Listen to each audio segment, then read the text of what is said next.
Audio Jungle.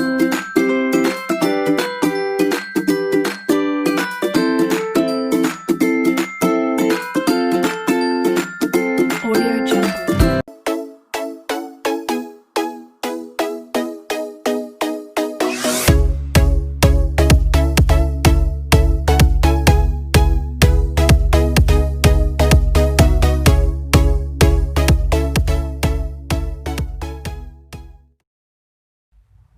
Assalamualaikum warahmatullahi wabarakatuh. Selamat pagi. Selamat jumpa kembali dengan saya, anak-anak sekalian. Pada perjumpaan kali ini, yaitu pertemuan pembelajaran yang ketiga, marilah kita senantiasa memanjatkan puji syukur kehadirat Allah Subhanahu wa Ta'ala.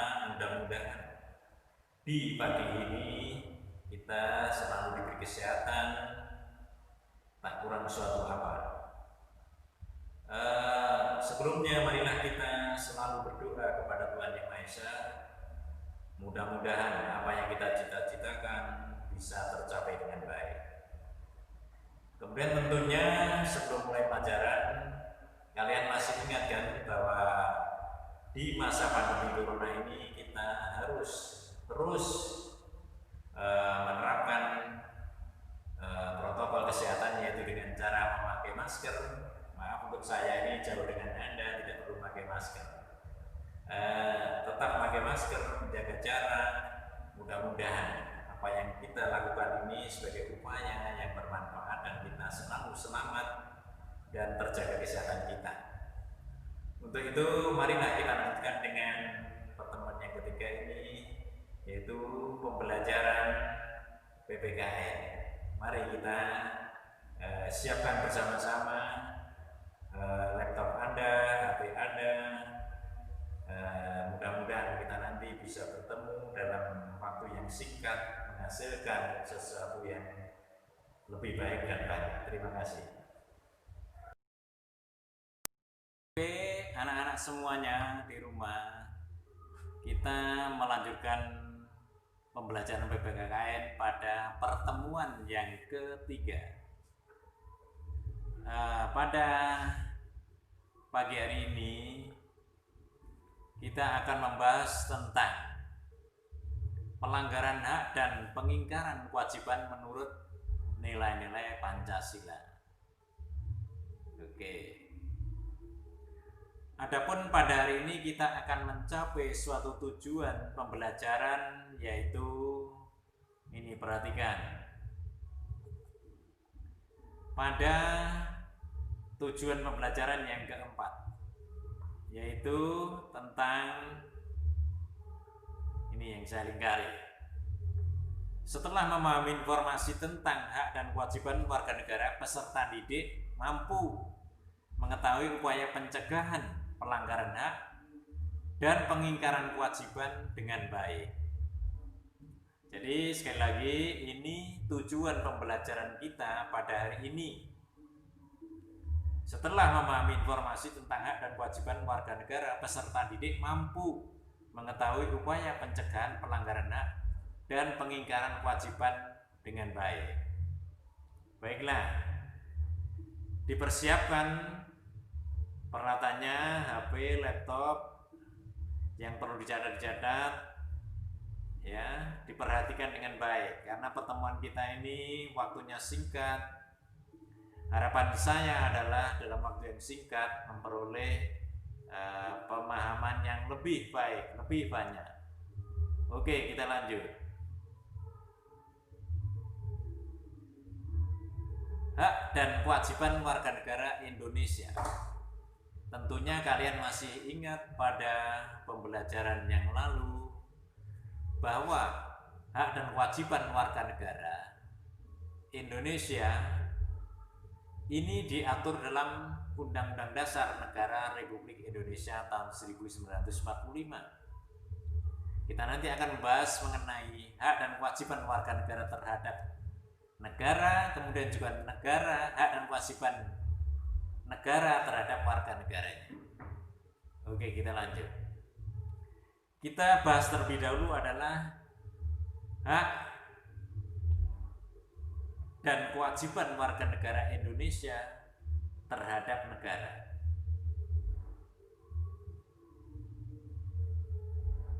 Oke, perhatikan bentar. Di sini, hak warga negara terhadap negara meliputi apa yang saya sampaikan di sini pada paparan PowerPoint ini. Ini semuanya diatur dalam Undang-Undang Dasar Negara Republik Indonesia tahun 1945. Misalnya yang pertama ini, ya, yang pertama, hak kesamaan kedudukan di hadapan hukum dan pemerintahan. Ini diatur dalam pasal 27 ayat 1. Kemudian hak atas pekerjaan dan penghidupan yang layak bagi kemanusiaan. Ini juga diatur dalam Undang-Undang Dasar Negara Republik Indonesia pasal 27 juga, dan seterusnya. Oleh karena itu, dalam memperoleh pemahaman yang mendalam tentang hak warga negara terhadap negara yang diatur dalam Undang-Undang Dasar Negara Republik Indonesia tahun 1945 tadi, kalian harus senantiasa melihat juga Undang-Undang Dasar Negara Republik Indonesia tahun 1945. Nanti dibuka, atau sekarang kalau sudah mempersiapkan, silakan dibuka pasal-pasal yang berkaitan dengan apa saja yang menjadi hak warga negara terhadap negara. Ya, jadi tidak perlu saya bacakan satu persatu. Ini cukup jelas, tinggal nanti mengulas dalam Undang-Undang Dasar. Kemudian apa saja yang menjadi kewajiban warga negara terhadap negara? Jadi ini hak-hak kita lebih banyak. Kemudian kewajiban yang kita paparkan di sini hanya 4. Yang pertama, kewajiban mentaati hukum dan pemerintahan. Jadi salah satu kewajiban dari warga negara terhadap negara adalah mentaati peraturan hukum dan pemerintah. Kalau saya contohkan adalah mentaati peraturan hukum, tidak perlu hal-hal yang lebih besar dan mendasar. Kalian nanti misalnya di rumah ini mentaati peraturan yang telah ditentukan oleh orang tua kalian masing-masing. Misalnya aturan dalam keluarga ini tentunya ada, ya, tugasnya masing-masing, kewajibannya apa, ya itulah yang harus kalian laksanakan. Jadi tidak perlu membuat contoh menjangkau hal yang lebih luas seperti dalam negara. Kita di rumah saja sebenarnya sudah bisa menjalankan kewajiban dalam kaitannya dengan taat pada hukum dan pemerintah. Kemudian kewajiban bela negara.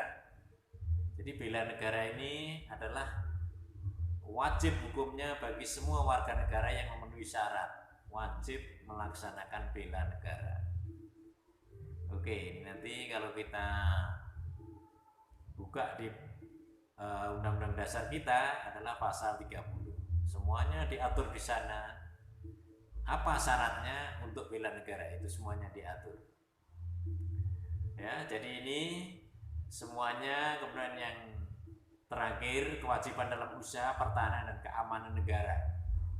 Ini juga contohnya cukup, ya, kita misalnya di lingkungan RT kita, misalnya mengikuti Siskamling, ini adalah bagian dari kewajiban dalam usaha pertahanan dan keamanan negara. Jadi intinya kewajiban dalam usaha pertahanan dan keamanan negara itu adalah mengamankan lingkungan dari lingkungan yang terkecil sampai dengan lingkungan yang paling besar, yaitu negara. Masalahnya apa? Karena lingkungan yang terkecil seperti kita menjaga lingkungan kita, ini sama artinya dengan menjaga keseluruhan. Dari lingkungan yang kecil-kecil itu aman, maka lingkungan negara juga aman. Begitulah ya kesimpulannya.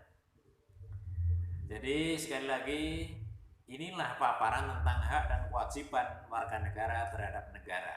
Oke, masih semangat kalian semuanya? Alhamdulillah, tentunya masih semangat. Oke, kita lanjut ya berikutnya.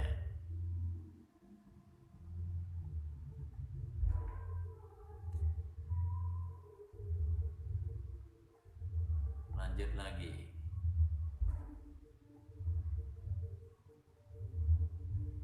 Nah, sekarang ini hak dan kewajiban negara terhadap warga negara. Sekarang kita balik. Tadi kita telah memaparkan kewajiban warga negara terhadap negaranya. Nah, saat ini kita balik, lalu tentunya negara juga punya hak dan kewajiban terhadap warga negaranya. Jadi ini paparannya yang pertama. Hak negara atau pemerintah. Tentunya satu, menciptakan peraturan undang-undang yang dapat mewujudkan ketertiban dan keamanan bagi seluruh rakyat. Ini adalah hak negara untuk membuat atau menyusun undang-undang yang diberlakukan kepada warganya. Bisa dipahami ya. Jadi tidak semua orang itu bisa membuat peraturan. Yang bisa membuat peraturan adalah negara yang resmi. Kemudian yang kedua, melakukan monopoli terhadap sumber daya yang menguasai hajat hidup orang banyak. Ini diatur dalam pasal 23 ini. Jadi pasal 23 pasal 23 di sana diatur monopoli di sini bukan berarti pemerintah itu menguasai kemudian diambil sendiri oleh pemerintah, bukan begitu. Yang dimaksud menguasai hajat hidup orang banyak itu adalah pemerintah mengelola, kemudian hasilnya diperuntukkan bagi seluruh rakyat Indonesia. Saya ambil contoh misalnya melalui dana alokasi umum yang dibagikan kepada kabupaten, kepada provinsi, itu semuanya adalah dari pasal 23 ini diterjemahkan ke sana. Jadi pemerintah ini di sini perlu digarisbawahi monopoli. Monopoli perlu diartikan bukan berarti pemerintah itu menguasai semuanya terus diambil sendiri oleh pegawainya, tetapi dikelola oleh negara, kemudian hasilnya diperuntukkan pada seluruh rakyat Indonesia. Kemudian yang terakhir, hak negara untuk ditaati hukum, hak negara untuk ditaati hukumnya dan pemerintahannya. Saya kira ini tadi sudah cukup jelas. Kemudian apa kewajiban negara terhadap warga negara ini juga diatur dalam Undang-Undang Dasar Negara Republik Indonesia. Antara lain yang pertama, melindungi segenap bangsa Indonesia dan seluruh tumpah darah Indonesia. Dalam banyak kasus, misalnya menyangkut TKI, tenaga kerja Indonesia yang di Arab Saudi misalnya. TKI tersebut di negara Arab Saudi melakukan pembunuhan terhadap majikannya. Ya. Sekalipun warga negara kita ini adalah warga negara yang telah melakukan kesalahan besar yaitu membunuh orang, tetapi itu adalah kewajiban negara untuk memberikan pembelaan agar minimal bisa mengurangi hukumannya atau yang lebih besar bisa bebas. Ini adalah bentuk perlindungan negara terhadap rakyatnya. Nah, ini dilakukan karena negara memang mempunyai kewajiban itu karena diatur dalam Undang-Undang Dasar. Kemudian yang kedua, memajukan kesejahteraan umum. Jadi negara dalam hal ini perlu memperbaiki ekonomi masyarakat, memberikan berbagai solusi seperti pada musim pandemi corona ini juga seperti itu. Jadi pemerintah mengeluarkan dana kesehatan yang cukup besar dalam rangka menjaga kesehatan dan keselamatan daripada warga negaranya, dan supaya bangkit kembali perekonomiannya menjadi lebih baik. Oke, masih bisa dipahami kalian semua ya? Oke, tetap semangat.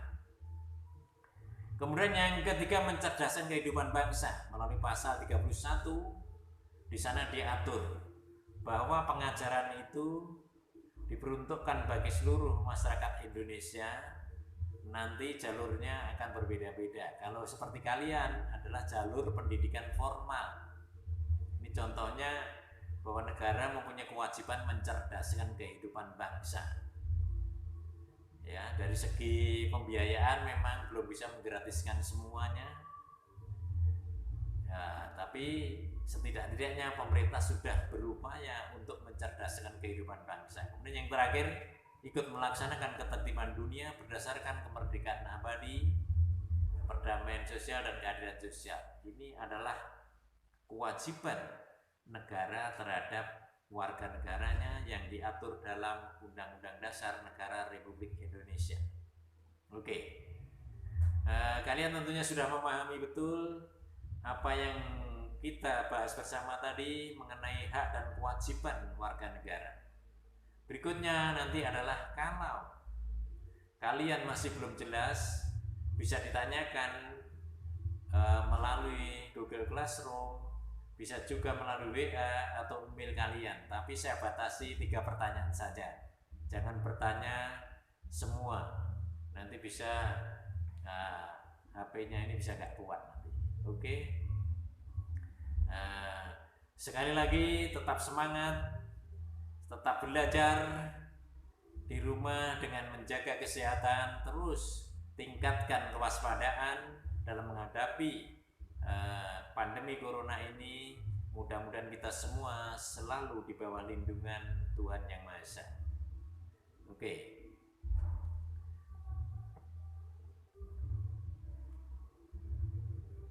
Ini terakhir ya.